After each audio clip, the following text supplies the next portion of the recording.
बरदरान मिल्लत इस्लामी अस्सलामु अलैकुम व रहमतुल्लाहि व बरकातुहू।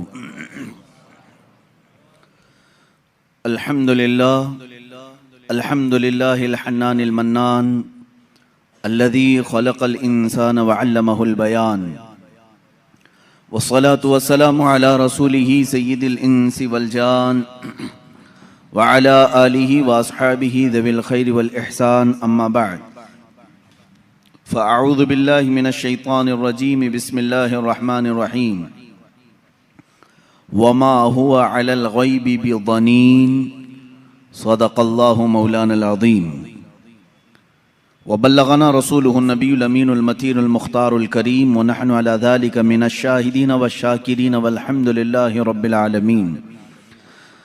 बारगाह रिसालत मुआब सल्लल्लाहु तआला अलैहि वसल्लम में दुरूद पाक का हदिया पेश करें। अल्लाहुम्मा सल्लि अला सय्यिदिना व मौलाना मुहम्मदिन मअदनिल जूदि वल करम व आलिहि व अस्हाबिहिल किराम व इब्निहिल करीम व बारिक व सल्लिम सलातन दाइमतन सरमदन अबदा। अज़ीज़ान गिरामी वक़ार, आज की महफिल पाक में उन्वान सुखन है इल्म गैब मुस्तफ़ा सल्लल्लाहु तआला अलैहि वसल्लम। वो रसूल गिरामी वक़ार सल्लल्लाहु तआला अलैहि वसल्लम के इल्म के समंदर के इंतहा को कौन नाप सके। देने वाला खुदा है, लेने वाला रसूल है। अल्लाह के बहुत सारे राज़ों में से एक राज इल्म गैब मुस्तफ़ा भी है। रसूल करीम सल्लल्लाहु तआला अलैहि वसल्लम को कितना इल्म अता हुआ, कितना गैब जानते थे, ये उम्मत का बहस का मौजू नहीं है। बस हमें इतना ही यकीन रख लेना चाहिए जो बरेली के इमाम ने हमें यूं सिखाया है कि सरे अर्श पर है तेरी गुज़र, दिल फर्श पर है तेरी नज़र। या रसूल अल्लाह, सरे अर्श पर है तेरी गुज़र, दिल फर्श पर है तेरी नज़र। मलकूत व मुल्क में नहीं कोई शय वो जो तुझ पे आया नहीं। हुज़ूर अकरम सल्लल्लाहु तआला अलैहि वसल्लम के दरबार में आपकी निगाहे असर में कौन सी ऐसी चीज़ है जो मख्फी है, जो छुपी हुई है। और कोई गैब क्या तुमसे निहा हो भला। निहा कहते हैं छुपी हुई चीज़ को, पोशीदा। और कोई गैब क्या तुमसे निहा हो भला, जब ना खुदा ही छुपा तुम पे करोड़ों दुरूद। रसूल गिराम वक़ार सल्लल्लाहु तआला अलैहि वसल्लम को अल्लाह ताला ने जो मौजज़े अता किए, उन मौजज़ात में से एक अजीम मौजज़ा आपका इल्म गैब भी है। मुझे यहाँ पर इस मौजू पर गुफ्तगू इसलिए भी करनी है कि ज़माने के गुज़रते गुज़रते कुछ इस्लाम में ऐसे ख़यालात भी पनपने लगे जिन्होंने हुज़ूर पाक सल्लल्लाहु अलैहि वसल्लम के इल्म गैब का सिरे से इनकार कर दिया। और बाज़ जमातें तो वो हैं जो गैब को मानती हैं लेकिन वो नापती हैं, इतना था और इतना नहीं था।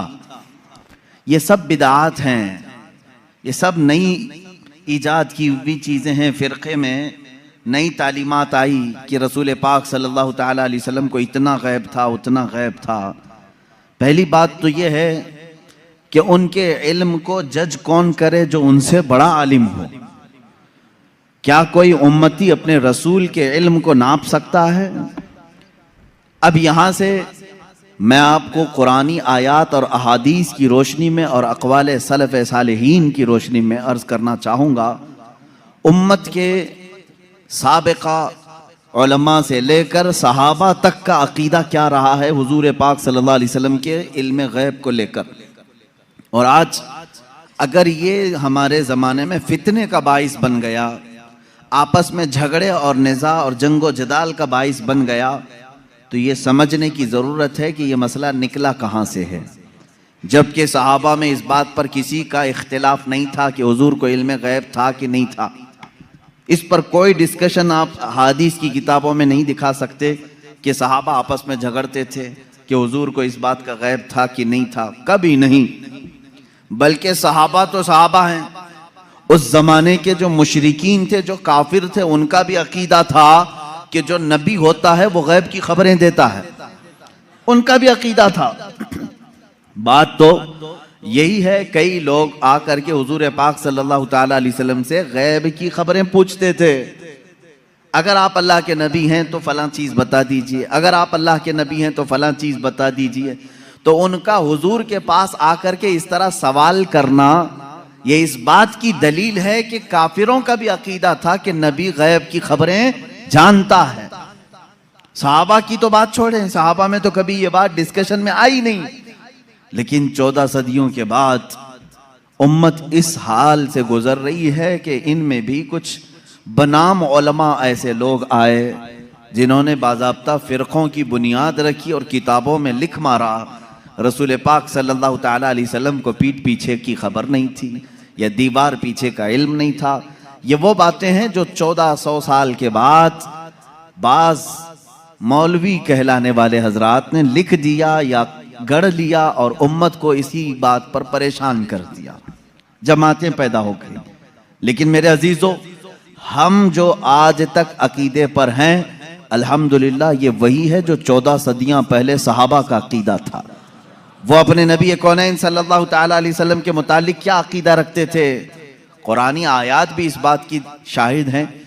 चंद इनके जो एतराज़ात हैं, मैं आज पूरी इल्मी गुफ्तगू आपसे करूंगा, थोड़ा जहन को तैयार रखें, दलाइल को भी समझें, इसलिए कि सिर्फ सुनी सुनाई बात पर यकीन कर लेना ये सुन्नी की आदत नहीं होनी चाहिए। दलाइल की रोशनी में बात करें। कुरान पाक की जितनी आयात हैं मैं उनके ऊपर आता हूं, अभी आता हूं, लेकिन सहाबा का पहले अकीदा क्या है ये तो मैं बता दूं।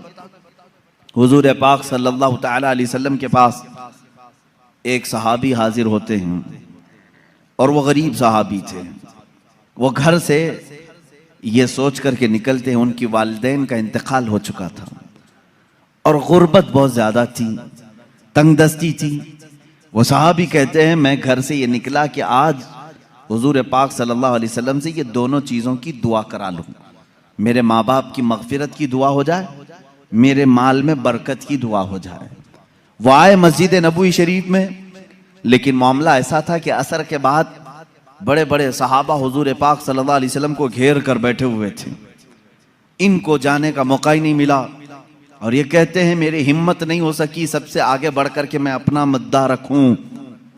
मगरिब की अजान हो गई, मगरिब पढ़ाई रसूल करीम सल्लल्लाहु अलैहि वसल्लम ने, फिर जलसा हुआ, लेकिन फिर सहाबा घेर लिए। ये कहते हैं मुझे बात करने का मौका ही नहीं मिला, दूर खड़ा रहा। इशा हो गई, अल्लाह के हबीब सल्लल्लाहु ताला अलैहि वसल्लम इशा के बाद अपने हुजरे की तरफ रवाना हो गए, अपने घर की तरफ रवाना हो गए। ये सहाबी कहते हैं आखिर तक मुझे बोलने का मौका नहीं मिला, सोचा कि दरवाज़ा खुलने से पहले एक बार मौका मिल जाए मैं बात कर लूं। ये सोचते हुए पीछे हाथ बांधे चले जा रहे थे। अल्लाह के नबी सल्लल्लाहु ताला अलैहि वसल्लम आगे आगे चल रहे हैं। दरवाजे के करीब पहुंचे, रसूल करीम सल्लल्लाहु ताला अलैहि वसल्लम पलट करके देखते हैं और उस सहाबी से कहते हैं जा अल्लाह तेरे वालिदैन की मगफिरत फरमा है, अल्लाह तेरी गरीबी और तंगदस्ती को दूर फरमा है। मिली वो मुराद भी जो कह न सका लब से, मेरे सुकूत पर भी मेरे शाह की नजर गई। अजीजा ने गिरामी, ये सहाबा का अकीदा था। वो कहते हैं कि मुझे बोलने की अभी नौबत भी ना आई, अल्लाह के हबीब सल्लल्लाहु ताला अलैहि वसल्लम ने उसी बात की दुआ मेरे लिए फरमाई जिस बात का मैं घर से सोच करके निकला था। तो ये सहाबा का ईमान भी था, यकीन था कि अल्लाह के नबी सल्लल्लाहु ताला अलैहि वसल्लम गैब की खबरें जानते हैं। अब और दूसरे सहाबा की बात मैं बताऊं, जंग तबूक के मौके पर, जंग तबूक बड़ी सख्त जंग हुई है और मदीने से तकरीबन 800-900 किलोमीटर दूर का फासला है तबूक। अल्लाह के हबीब सल्लल्लाहु ताला अलैहि वसल्लम ने मदीने के सारे जितने भी जवान थे सबसे कहा था कि इस जंग में शरीक हो जाएं। सब निकले, 3 सहाबा पीछे रह गए। उसमें हजरत काब बिन मालिक रज़ियल्लाहु ताला अन्हु जो हदीस के रावी हैं, फरमाते हैं मुझे कुछ हुआ तो नहीं था, अभी जाऊंगा तभी जाऊंगा, जैसे लोग जमात में शरीक होने के लिए काहिली कर जाते हैं आज के ज़माने में। मैं सहाबा को तमसील या तशबीह नहीं दे रहा, लेकिन वो सहाबी कहते हैं मेरे साथ ऐसा मामला हुआ कि कोई उज़्र नहीं था, लेकिन मैं सोचा कि अभी सुबह जाकर के जमात में मिल जाऊंगा। सुबह हुई, सहाबा की सफ़ें लगी, निकलने का वक्त आ गया। इन्होंने ये सोचा थोड़ा घर में आराम कर लेता हूँ, दोपहर तक मदीने के बाहर ही रहेंगे, जल्दी से जाकर के मिल लूंगा। वो जमात मदीने से बाहर भी चली गई। सोचते सोचते शाम हो गई और ये नहीं गए। इस तरह 3 सहाबा मदीने में रह गए और जंग तबूक में मेरे आका सल्लल्लाहु ताला अलैहि वसल्लम बनफ्से नफीस तशरीफ ले गए। जब जंग का ख़त्म हुई, वहाँ से वापसी हुई, आने के फ़ौरन बाद अल्लाह के हबीब सल्लल्लाहु ताला अलैहि वसल्लम ने इन 3 को तलब किया। अब इनकी बातें सुने। हज़रत काब बिन मालिक हैं इसमें। ये कहते हैं अल्लाह के रसूल सल्लल्लाहु ताला अलैहि वसल्लम ने हमें बुलवाया और हुजूर की आदत करीमा थी, सबसे पहले पूछते थे कोई उज़्र था तुम्हारे पास, ना आने की कोई वजह थी। अब इस सहाबी की बात सुने, कहते मैं चाहता तो कुछ ना कुछ बात गढ़ लेता कि घर का काम काज आ गया था, बच्चे बीमार थे, जायदाद का मसला था, कुछ तो कह देता। हज़रत कैब कहते हैं, ये अल्फाज हैं उनके, मैं कुछ बहाना कर ले जाता, लेकिन उसके पास क्या बहाना करूं जो दिलों की हालात भी जानता है, जो दिलों की भी खबर रखता है। वो कहते हैं सहाबी रसूल कि मैं कह दिया कि अल्लाह के नबी आप बेहतर जानते हैं, उज़्र तो कुछ नहीं था, सुस्ती और काहिली ने मुझे दूर रखा। तीनों का यही मामला था। बहरहाल ये मामला अलग है, किसी दूसरे वक्त अर्ज करूं, ये लंबी हदीस है। हुजूर पाक सल्लल्लाहु ताला अलैहि वसल्लम ने उन तीनों सहाबा का बायकाट किया 40 दिन तक। फिर कुरान की आयत नाजिल हुई, उनकी तौबा कबूल हुई, फिर उनको माफ किया गया। लेकिन मुझे इससे बयान यही करना था, सहाबा का अकीदा ये है, वो ये कहते हैं हम चाहते तो बहाना कर लेते, लेकिन उनके पास क्या बहाना करें जो दिलों की भी जानते हैं। इसका मतलब ये है कि ये सहाबा उसका उस तरह का अकीदा नहीं रखते थे जो आज के मुल्ला कहते हैं कि पीठ पीछे की खबर नहीं थी, दीवार के पीछे की खबर नहीं थी। वो सहाबी कहते मेरे दिल के हालात वो जानते थे, इसलिए मैं बहाना नहीं कर सका। अजीजा ने गिराम वक़ार, एक दो नहीं कई बातें इस बात की शाहिद हैं और दलील हैं। अल्लाह के हबीब सल्लल्लाहु ताला अलैहि वसल्लम ने गैब की खबरें दी हैं। अब मुझे ये बताएं, नबी जो लफ्ज़ है ये किसी भी दुनिया की डिक्शनरी में जाकर उठाओ, अरबिक लफ्ज़ है ये, नबी अरबिक वर्ड है। इसका तर्जुमा कहीं से भी जाकर के आप देखें, नबी का माना होता है गैब की खबर देने वाला, गैब की खबर देने वाला। इसका डेफिनेशन ही ये है, अगर वो गैब की खबरें ना दे तो फिर नबी कैसा? वो लफ्ज ही उसके ऊपर सूट नहीं करेगा अगर वो गैब की खबर नहीं जानते हो। गैब की खबर से मुराद क्या है मेरे अजीजों? जो जाहिर है हम इसको कहते हैं जाहिरी खबर, और गैब में बहुत सारी चीजें आती हैं। जमीनों का इल्म, आसमानों का इल्म, तुम्हारे नसब का इल्म, तुम्हारे दिलों के अंदर छुपे हुए राजों का इल्म, तुम्हारे घरों में मौजूद खबरों का इल्म, बहुत सारी चीजें आती हैं, ये सब गैब में आती हैं। अब हजरत ईसा अलैहिस्सलाम के मुतालिक कुरान कह रहा है, व उब्रिउल अकमह वल अबरस व उहिल मौता बिइज़्निल्लाह व उनब्बिउकुम बिमा ताकुलून व मा तदखिरून फी बुयूतिकुम। हजरत ईसा अलैहिस्सलाम कहते हैं कि मैं तुम्हें वो सब चीजों की बात बता दूंगा, खबर दे दूंगा जो कुछ तुम अपने घरों में बैठकर खाते हो और जो कुछ तुम जमा करते हो। ये कौन कह रहा है? ईसा अलैहिस्सलाम। उनकी जुबान में कुरान बयान कर रहा है। कुरान ये कह रहा है ईसा अलैहिस्सलाम उन तमाम चीजों की खबर देते थे जो लोग अपने घरों में खाते हैं, जो लोग अपने घरों में जमा करते हैं। जब बनी इसराइल के नबी ईसा अलैहिस्सलाम घरों में मौजूद खानों की खबर दे सकते हैं, सैयदुल अंबिया सल्लल्लाहु ताला अलैहि वसल्लम पूरी उम्मत की खबर नहीं रख सकते? अजीज़ा ने गिरामी वक़ार, रसूल गिरामी वक़ार सल्लल्लाहु ताला अलैहि वसल्लम कितना गैब रखते थे, कितना नहीं, एक अलग टॉपिक है। मैं आपको इस मसले को निहायत ही अखलाक के साथ, तमीज के साथ, तहजीब के दायरे में बताऊंगा, इसलिए कि कभी कभार होता है कि कोई जोश में और जज्बे में इधर से उधर चला जाए, लेकिन मैं बड़े अदब के साथ आपसे अर्ज करूंगा। इल्म गैब का इनकार कहां से आया, क्यों हुआ, और हमारा आज ये मसला क्यों बना? उसकी वजह यह है कि बाज सलफी और वहाबी और उनकी पैरवी में जमाअते देवबंद, जिनके बाज उलमा ने हुजूर पाक सल्लल्लाहु ताला अलैहि वसल्लम के कुछ इल्म गैब का इनकार किया, उनकी किताबों में मौजूद है। अब यहीं से ये मसला निकला, उनके इस मज़ऊमा बातिल अकीदे के ऊपर इमाम अहले सुन्नत फाजिल बरेलवी रहमतुल्लाह ताला अलैह ने पूरी किताब तसनीफ फरमाई, अद्दौलतुल मक्किया बिल माद्दतिल गैबिया, जिसमें तकरीबन 200 दलाइल से साबित किया है कि हुजूर पाक सल्लल्लाहु ताला अलैहि वसल्लम को मा काना व मा यकून का इल्म था। जो कुछ हो चुका और जो कुछ होने वाला है सबका इल्म था, सबका इल्म था। अब अगर हुजूर पाक सल्लल्लाहु ताला अलैहि वसल्लम के इल्म गैब के मुतालिक आप डिस्कशन में आ जाएं, तो अब मैं आपको बताता हूं, आपको किसने बताया कि इंसान अव्वल कौन था? दुनिया में सबसे पहले कौन आया? ये सबको मालूम है कि नहीं? आदम अलैहिस्सलाम है। वो सबसे पहले नबी थे, सबसे पहले रसूल थे।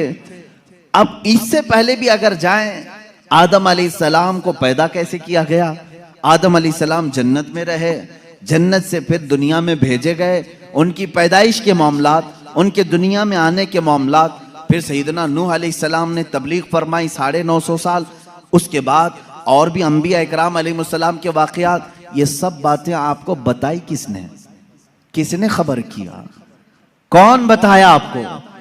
सबका नुक्ता इत्तिहाद तुम्हारे यहाँ जमा होगा मोहम्मदुर रसूलुल्लाह सल्लल्लाहु अलैहि वसल्लम। अगर अल्लाह के रसूल सल्लल्लाहु ताला अलैहि वसल्लम ना बताते तो न तुम्हें आदम अलैहिस्सलाम की खबर थी, न तुम्हें नूह अलैहिस्सलाम की खबर थी, न तुम्हें इब्राहीम और इस्माइल अलैहिस्सलाम की खबरें थी, न तुम्हें हज़रत यूसुफ अलैहिस्सलाम के वाक़यात मालूम थे। कुरान जो कुछ भी बयान हुआ है वो मुस्तफ़ा की ज़ुबान से तो बयान हुआ है, मेरे आका सल्लल्लाहु ताला अलैहि वसल्लम के ज़ुबान से बयान हुआ है।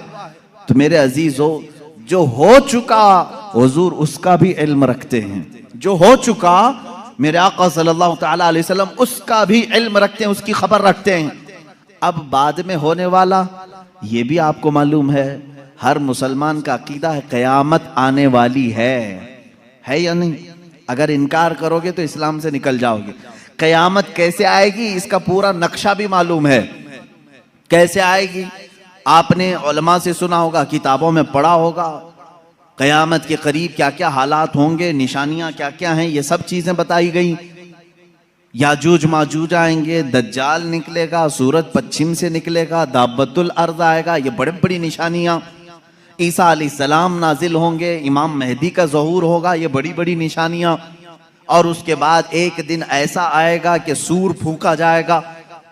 ये इसराफील अलैहिस्सलाम के हाथ में अभी सूर है, फरिश्ते हैं, और वो बाजे की शक्ल की एक चीज है, उससे आवाज धीरे धीरे निकलेगी और उसके बाद फैलती जाएगी, निहायत तेज हो जाएगी।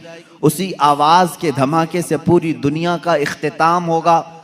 फिर सूरज चांद टकरा दिए जाएंगे, तारे फट जाएंगे, जमीन उड़ा दी जाएगी, पहाड़ रूई के गाले की तरह उड़ रहे होंगे। फिर मैदान क़यामत कायम किया जाएगा, क़यामत आएगी। इतना सारा डिटेल ये किसने बताया आपको? ये कौन बताया है? अगर रसूल पाक आने वाली खबरों को नहीं जानते थे तो फिर क़यामत की खबर कभी नहीं देते। इसका मतलब है अल्लाह के नबी सल्लल्लाहु ताला अलैहि वसल्लम आदम अलैहिस्सलाम की पैदाइश से लेकर रोज़े क़यामत तक जो सूर फूंका जाएगा, कायनात की हर चीज से वाकिफ थे, हर चीज से बाखबर थे। हुजूर अकरम सल्लल्लाहु ताला अलैहि वसल्लम का इल्म गैब कितना था, कितना नहीं था, अब इस पर आते हैं हम। इसलिए कि बाज़ उलमा, उनसे हमारा भी डिस्कस हुआ, उन्होंने कहा कि आप खामखा वहाबी और देवबंदी जमात से इख्तिलाफ रखते हैं। हम कभी इनकार नहीं करते हुजूर सल्लल्लाहु ताला अलैहि वसल्लम के इल्म गैब का, लेकिन हम ये कहते हैं कि पूरा पूरा इल्म गैब उनके पास नहीं था। हमारा उन्होंने बाज़ाब्ता हमारे साथ ये डिस्कस किया, पूरा इल्म गैब नहीं था। हम हम हुजूर के थोड़े से इल्म गैब का इनकार नहीं करते, हाँ था रसूल को, लेकिन पूरा नहीं था हर चीज का। मैंने कहा इस पर क्या दलील है आपके पास? उन्होंने कहा बाज़ मकामात पर हुजूर ने कहा है मुझे मालूम नहीं, बहुत सारे ऐसे मकामात हैं वाक़या हो गया, हुजूर को उसकी खबर नहीं रही। इसका मतलब है हुजूर को पूरे इल्म गैब का पूरा इल्म गैब नहीं था, थोड़ा सा तो था, हम इसका इकरार करते हैं। मेरे अजीज़ों, जवाब सिर्फ इतना ही है कि चलो मियाँ, हम और आप बैठते हैं, हम ये लिखते हैं कि हुजूर का क्या क्या इल्म गैब था, और आप ये लिखो कि हुजूर को किस किस चीज का नहीं था। मुबारक हो तुम्हें, तुम हुजूर के इल्म गैब की नफी पर लिखते जाओ, और हम हुजूर के इल्म गैब के इस बात पर लिखते जाएंगे कि अल्लाह के नबी सल्लल्लाहु ताला अलैहि वसल्लम को किन किन चीजों की खबर थी और तुम किन किन चीजों की नहीं थी, इस पे लिखो। और उसके बाद मातम करो अपनी जिंदगी पर कि अल्लाह ने तुम्हें किस तरह की ये ड्यूटी लगाई कि नबी कौनैन का नक्श निकालने पर पूरी जिंदगी लगा दी। हुजूर पाक के सल्लल्लाहु ताला अलैहि वसल्लम के मर्तबे को कम करने के लिए तुम्हें ड्यूटी लग गई, तुम इस चीज पर तैयार हो गए। अजीज़ान गिरामी वक़ार, पहले ये तो मुझे बताएं कि कौन है जो ये इंसाफ करेगा, इतना था इतना नहीं था, कितना था? क्या तुम नबी के जमाने में हो? हुजूर पाक सल्लल्लाहु ताला अलैहि वसल्लम से तुमने कुछ पूछा है इस बारे में? चलो, अगर 100 चीजों का इल्म था हुजूर सल्लल्लाहु ताला, या इल्म गैब अगर 100 को कहते हैं तो तुम बताओ हुजूर के पास 70 था कि 75 था कि 80 था कि 82 था? कोई हद है तुम्हारे पास? नहीं बता सकेंगे, मेरा चैलेंज है। वो कहते हैं बाज का था। अरे मियां, वो बाज की भी तो तहदीद कर दो, बाज का मतलब क्या है? नहीं, बाज का इल्म गैब था। आज भी वो कहते हैं हुजूर को बाज चीजों का इल्म गैब था। मैं यही कहता हूं, वो बाज कितना था ये आप मुतय्यन करके बता दो। चलो 30% था, 40% था, परसेंटेज नहीं बयान कर सकेंगे। जहां उन्होंने उंगली रख दी कि इतना था, तो फिर वो इस्लाम में ज्यादती करने वाले बन जाएंगे और खारिज इस्लाम हो जाएंगे। हुजूर के इल्म को उन्होंने अगर घेर दिया, इतना था। अब हमसे वो पूछते हैं, चलो ठीक है, हम नहीं बताते कितना परसेंट था, आप ही बताओ कितना था। हम कहते हैं अल्लाह के बाद अगर कोई इल्म है तो रसूल पाक के बाद, तो अल्लाह का नापो, उसके बाद पता चल जाएगा। अल्लाह रब्बुल इज्जत का जो इल्म है, उसके बाद अल्लाह ने अगर किसी को इल्म अता किया है तो अपने रसूल को अता किया। यह हमारा अकीदा है। अब हमें मालूम नहीं अल्लाह का इल्म कितना है, अब हमको वो असल मालूम नहीं, तो फिर जिसको अता किया उसका क्या हम हिसाब कर सकेंगे? अब एक एग्जाम्पल मैं आपको बता दूं। सैयदना खिजर अलैहिस्सलाम, जिनको खदिर कहा गया है, मूसा अलैहिस्सलाम और हजरत खदिर का जो वाकया है सूरह कहफ में है। उन्होंने खुद कहा है कि मुझे बाज चीजों की हिकमत दी गई। हजरत मूसा अलैहिस्सलाम हजरत खिजर से मिलने के लिए गए थे, मालूम होगा आपको वाकया। मूसा अलैहिस्सलाम अपने जमाने के जलीलुल कद्र पैगंबर है। आपने अल्लाह की बारगाह में दुआ की कि अल्लाह, जो इल्म और हिकमत से भरा हुआ तेरा बंदा है, मुझे उससे मुलाकात करा। अल्लाह ने फरमाया, एक मछली भून करके ले चलो, समंदर के किनारे किनारे चलते रहो, जहां ये मछली जिंदा होकर समंदर में चली जाए, वहां मेरे उस बंदे से तेरी मुलाकात होगी। कुरान पाक में ये मौजूद है सूरह कहफ में। मूसा अलैहिस्सलाम अपने गुलाम के साथ लेकर चलते रहे, एक जगह आराम करने के लिए आप रुके, सो गए। मछली वहीं जिंदा हुई, भुनी हुई मछली, तली हुई मछली जिंदा हुई और समंदर में कूद गई। गुलाम ने खबर नहीं किया, उठाया नहीं। मूसा अलैहिस्सलाम आराम फरमा रहे थे, फिर जब बेदार हुए तो गुलाम भूल गए, आगे चल पड़े। मूसा अलैहिस्सलाम को भूख की शिद्दत हुई तो आपने कहा लाओ वो मछली खा लेते हैं, अब लंबा सफर नहीं होगा। तब गुलाम ने कहा वो मछली वहीं उछल कर चली गई थी जहां आप आराम कर रहे थे। वाकया तवील है।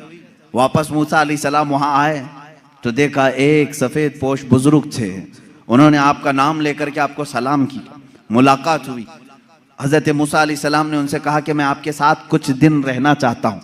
उन्होंने कहा तुम मेरे साथ नहीं सब्र कर सकोगे। मूसा अलैहिस्सलाम ने कहा रहूंगा। उन्होंने एक शर्त रखी, मैं जो भी काम करूं उस पर पूछना मत कि ऐसा क्यों किया। मूसा अलैहिस्सलाम इस पर पाबंदी के साथ चलते रहे। 3 वाकयात कुरान में बयान किए गए। कश्ती पर बैठे और वो कश्ती वाला फ्री में बिठाया दोनों को, मूसा अलैहिस्सलाम और हजरत खिजर को।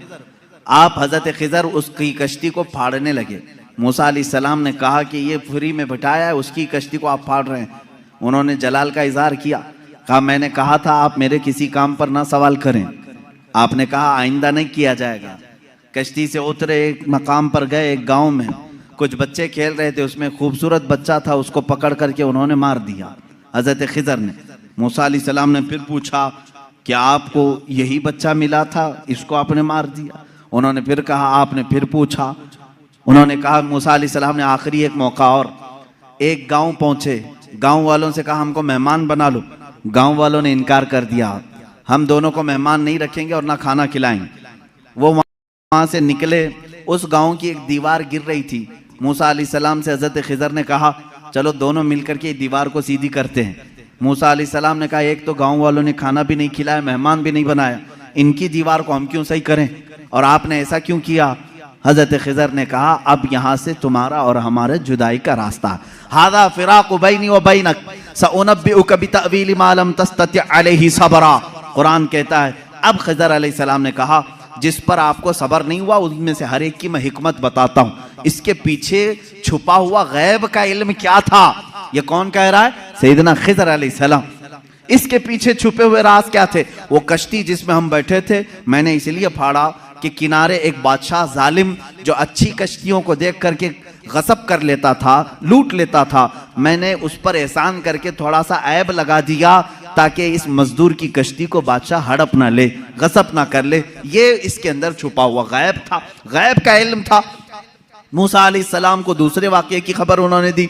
वो बच्चे के मुतालिक मुझे अल्लाह की तरफ से ये इल्म था कि वो बड़ा होकर के अपने माँ बाप को भी मारेगा और कातिल बल्कि वो काफिर बना डालेगा, इसलिए मैंने उसको मार दिया ताकि इसके वालिदैन महफूज रहें, ईमान की हालत में रहें। तीसरे, उस दीवार को हमने जो सही किया वो दर हकीकत दो यतीमों की थी, उनके बाप ने उस दीवार के पीछे खजाना दफन किया है, अगर ये गिर जाती तो गांव वाले हड़प ले जाते। मैंने उन यतीमों की हिफाजत के लिए दीवार को सही किया। ये तीन गैब की खबरें बताते हैं हजरत खिजर। उसके बाद जो बात है खिजर, सैयदना खिजर, इनके मुतालिक खुद इख्तिलाफ है कि ये नबी थे कि वली थे, नबी थे कि वली थे। बाज़ उलमा ने कहा बनी इसराइल के नबी थे, बाज़ उलमा ने कहा नहीं वो अपने वक्त के वली थे। बहरहाल अल्लाह ने उनको इल्म और हिकमत अता किया था। अब आओ मैं आपको बताता हूँ कितना दिया था। अब यही बात चल रही ना, कितना दिया था, इतना कि उतना। हजरत मूसा अलैहिस्सलाम ने हजरत खिजर से पूछा कि आपको कितना इल्म गैब मिला? वो समंदर के सफर पर थे। समंदर को तो जानते हैं आप, इसका किनारा कौन देखा है, इधर शुरू हुआ कि उधर खत्म हुआ मालूम ही नहीं पड़ता।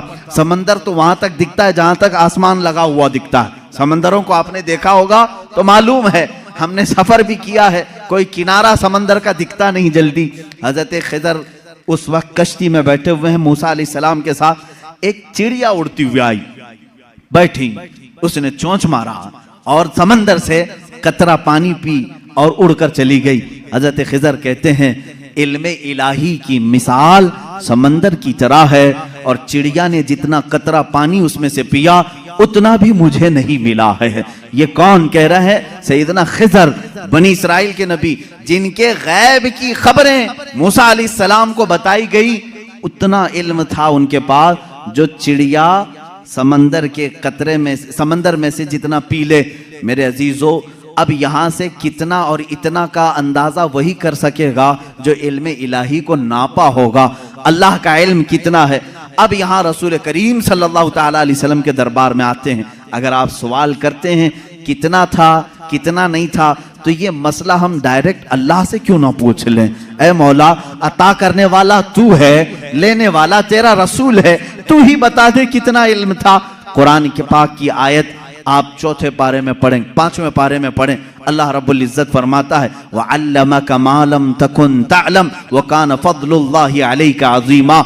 ऐ रसूल, हमने आपको इल्म गैब कितना दिया, कितना दिया? फरमाता है मेरा मौला, ऐ रसूल, हर उस चीज का इल्म दिया जो आप पहले नहीं जानते थे। अब क्या क्या नहीं जानते थे तुम तय करो, फिर मैं बताता हूं। हर उस चीज का इल्म अल्लाह ने उन्हें दिया है। तुम अगर कहते हो रसूल ये नहीं जानते थे, तो मौला तो कह रहा है जो रसूल नहीं जानते थे मैंने दे दिया है। तुम अगर कहोगे हुजूर बचपन की खबरें नहीं जानते थे, मैं कहूंगा अल्लाह वो भी दिया है। तुम अगर कहते हो पहले की खबर नहीं जानते थे, मैं कहूंगा अल्लाह कह रहा है वो नहीं जानते थे, वो भी दिया है। तुम कहते हो क़यामत के बारे में रसूल नहीं जानते थे, अच्छा है तुम जितने नहीं जानते थे वाले वर्ड्स लाओगे, कुरान की आयत के नीचे अल्लाह ने वही फरमाया वअल्लमका मा लम तकुन तअलम। ऐ रसूल, जो जो नहीं जानते थे सब मैंने दे दिया है। जो जो नहीं जानते थे, तुम जो भी कहोगे ये नहीं जानते थे, साफ कहो हाँ ठीक है नहीं जानते थे, लेकिन अल्लाह कह रहा है रसूल जो नहीं जानते थे वो दे दिया है। अब तेरा लफड़ा किस बात पर है, तेरा झगड़ा किस बात पर है? अल्लाह खुद कह रहा है जो नहीं जानते थे वो मैंने दे दिया। अब इस आयत ने पूरा फैसला कर दिया है।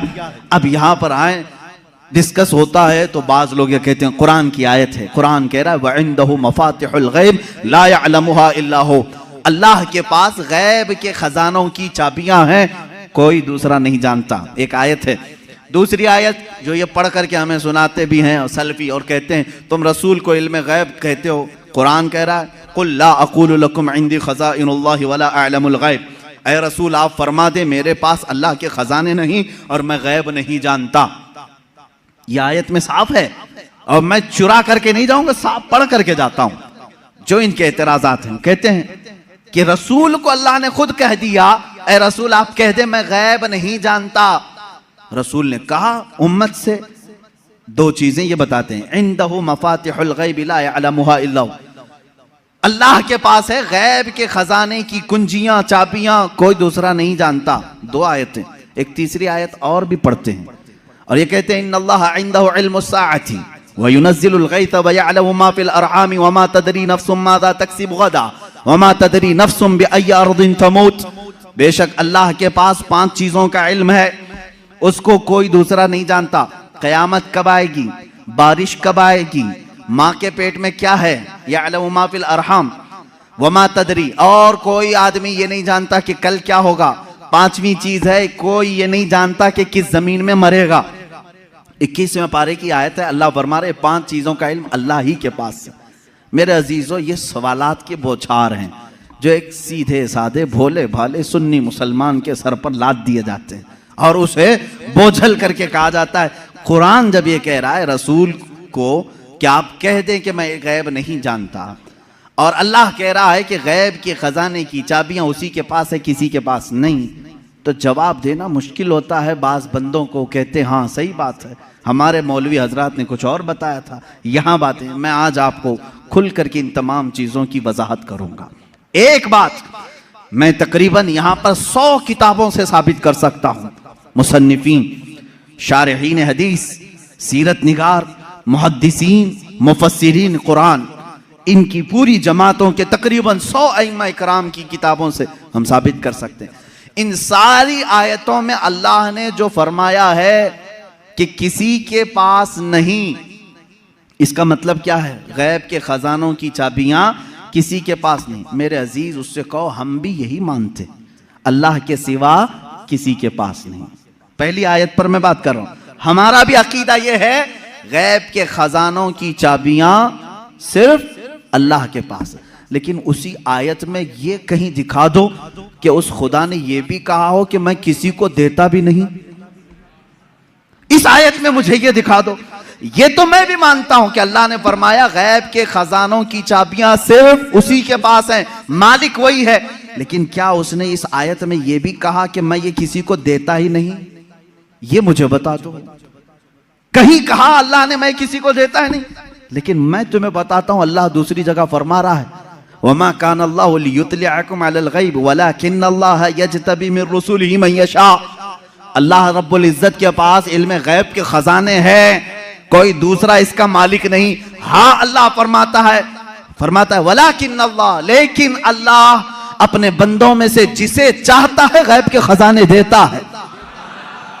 एक तरफ तो रब ताला फरमा रहे हैं, अब समझ में आई बात। दूसरी आयत ये नहीं पढ़ते, ये चुरा के जाते हैं। मैंने ये जो एतराज करते हैं वो भी आयत पढ़ी और जवाब में जो आयत पढ़नी चाहिए थी वो भी मैंने पढ़ी। अल्लाह ने फरमाया बिल्कुल सच है, हमारा अकीदा भी यही है, गैब के खजानों की चाबियों का मालिक सिर्फ अल्लाह है। लेकिन उसने कहीं कुरान में ये नहीं कहा कि मैं ये चाबियां किसी को नहीं देता, कहीं कहा अल्लाह ताला ने, बल्कि रसूल से पूछते हैं। मेरे आका सल्लल्लाहु ताला अलैहि वसल्लम खुद फरमाते हैं, हदीस पाक है, सही हदीस है, उअतीतु मफातीह खज़ाइनिल अर्द।